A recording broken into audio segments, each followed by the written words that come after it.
L'ambassade d'Algérie en France a annoncé, ce lundi 5 avril, la suspension de la délivrance des autorisations spéciales de voyage. Les familles des personnes décédées sont concernées par cette décision. La mesure était pourtant entrée en vigueur tout récemment. La Direction générale des affaires consulaires avait instruit, le 22 mars, les ambassades d'Algérie en France et en Turquie de délivrer ces autorisations.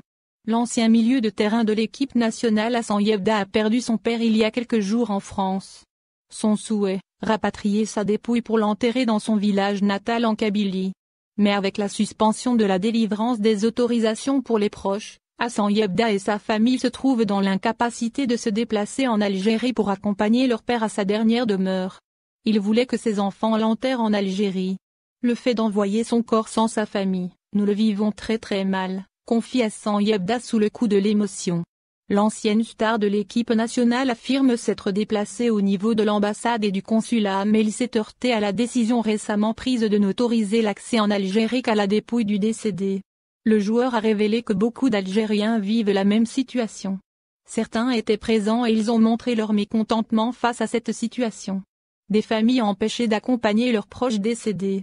L'annulation de l'instruction du ministère des Affaires étrangères contraint beaucoup de familles à ne pas accompagner les dépouilles de leurs proches rapatriés en Algérie.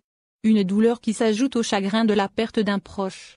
Une situation d'autant plus compliquée par l'absence de vol de rapatriement d'Air Algérie suspendu depuis le 1er mars dernier. La suspension a été prolongée jusqu'à une date indéterminée, selon le communiqué de l'ambassade d'Algérie en France.